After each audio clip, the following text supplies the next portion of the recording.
Buenas tardes, hermanos. Una vez más estamos haciendo un repaso, un resumen de lo que se nos ha venido compartiendo en este tiempo.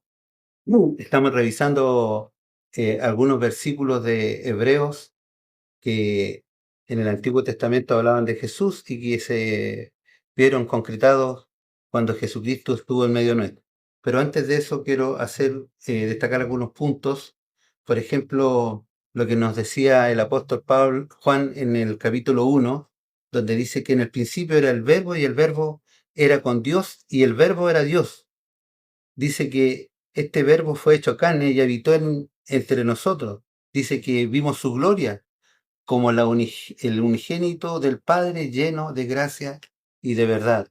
Filipenses dice que siendo en forma de Dios, no estimó el ser igual a Dios como cosa que aferrarse, sino que se despojó a sí mismo, tomando forma de siervo, hecho semejante a los hombres. Y estando en esa condición de hombre, se humilló a los hombres, haciéndose obediente hasta la muerte y muerte de cruz. Y por esta razón, por haber ido a la cruz y vaciarse de toda su divinidad, el Padre le exaltó hasta lo sumo. Pero antes de eso, como dice el Salmo 8, pero vemos a aquel que fue hecho un poco menor que los ángeles, a Jesús, dice, a Jesús, un poco menor que los ángeles, pero una vez padecida la cruz, el Padre le exaltó hasta lo sumo. Y como también lo dice Filipenses, el Padre le dio un nombre que es sobre todo nombre, para que en el nombre de Jesús toda rodilla se doble y toda lengua confiese a Jesús como el Señor, para gloria de Dios Padre. Este Padre en Hebreos 1.4 le reconoce como su Hijo. Hebreos 1.4 dice, hecho tanto superior a los ángeles ahora, una vez padecida la cruz, el Padre le dio un nombre por sobre todo nombre, hecho tanto superior a los ángeles, cuanto heredó más excelente nombre de ellos. Y pregunta el escritor a los hebreos, ¿por qué? ¿A cuál de los ángeles Dios dijo jamás, mi hijo eres tú, yo te he engendrado hoy? Y otra vez, yo seré a él por padre y él me será a mí por hijo. Dios también ha determinado que los ángeles le deben adorar. En Hebreos 1.13, pues ¿a cuál de los ángeles dijo Dios jamás, siéntate a mi diestra hasta que ponga a tus enemigos por estrado de tus pies? No se lo dijo a ningún ángel, se lo dijo a Jesús.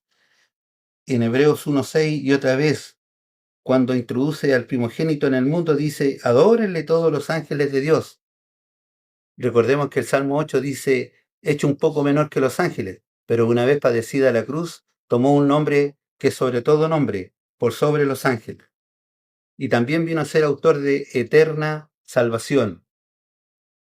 Hebreos 5.7 dice, y Cristo en los días de su carne, ofreciendo ruego y sacrificios y súplicas, con gran clamor y lágrimas, al que le podía librar de la muerte, fue oído a causa de su temor reverente, y aunque era hijo por lo que padeció, aprendió la obediencia, y habiendo sido perfeccionado, vino a ser autor de eterna salvación para todos los que le obedecen. Y como dice Apocalipsis 7.9, después de esto miré y aquí una gran multitud, la cual nadie podía contar, de todas naciones y tribus, pueblos y lenguas, que estaban delante del trono y en la presencia del Cordero, vestidos de ropas blancas y con palmas en las manos, y clamaban a gran voz, diciendo, ¿qué decían? Decían, la salvación pertenece a nuestro Dios, que está sentado en el trono y al Cordero. Entonces, aquí hay una evolución donde Jesús se hace hombre, semejante a los hombres, humillado, crucificado, pero el Padre le ha exaltado hasta lo sumo y le ha hecho autor de eterna salvación. Ahora vamos a hablar acerca de lo que nos compete respecto de lo que nos ministró Pablo el 8 de agosto, en la primera plenaria. Voy a leer del versículo Hebreos 2.9 al 13. Dice, pero vemos a aquel que fue hecho un poco menor que los ángeles, a Jesús coronado de gloria y de honra, a causa del padecimiento de la muerte, para que por la gracia de Dios gustase la muerte por todos nosotros. Porque convenía aquel por cuya causa son todas las cosas, y porque en todas las cosas subsisten, que habiendo de llevar muchos hijos a la gloria, perfeccionase por aflicciones al autor de la salvación de ellos. Porque el que santifica y los que son santificados, de uno son todos, por lo cual no se avergüenza de llamarles hermanos. Hebreos 2:12 dice: anunciaré a mis hermanos tu nombre y en medio de la congregación te alabaré. Este versículo, que ya había sido anunciado por el rey David en los Salmos, en el Salmo 22:22, se concreta en estos días en Jesucristo. Este versículo de Hebreos 2:12, anunciaré a mis hermanos tu nombre, ya había sido anunciado en los Salmos. Después tenemos el Hebreos 2:13, y otra vez yo confiaré en él, y de nuevo, he aquí, yo y los hijos que Dios me dio. Este versículo que aparece en Hebreos 2:13 ya lo había anunciado el profeta Isaías en el Antiguo Testamento. Muchos años atrás ya se había dicho de Jesús: yo confiaré en él, y de nuevo, he aquí yo y los hijos que Dios me dio. La idea del escritor de los Hebreos es reforzar que este Jesús, como hombre, hecho un poco menor que los ángeles, hoy está reinando y que todo está bajo sus pies. Él está sometiendo todo bajo sus pies. En el plan de Dios, Dios no quería hacerlo solo. En el plan de Dios no quería hacerlo solo. Aunque Él tiene la potestad de estar gobernando, reinando solo, en el plan de Dios nos había incluido a nosotros. Estamos considerados todos en el Hijo, los hijos que Él tenía preparados, los hijos que Dios me dio, a todos los hijos que creerían en su obra. La idea de que un lenguaje singular al inicio se transforme en un lenguaje plural, de unigénito pase a primogénito, de singular a plural, yo y los hijos que Dios me dio.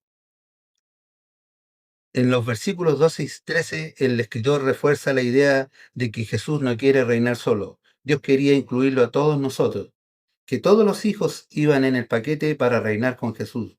Ya no es Jesús solo, es Jesús y muchos más. Y vamos a subrayar, hermanos, Hebreos 2:11, donde dice que por lo cual no se avergüenza de llamarnos hermanos. Aún en nuestra condición y como nosotros muchas veces nos portamos, aún así Él no se avergüenza de llamarnos hermanos.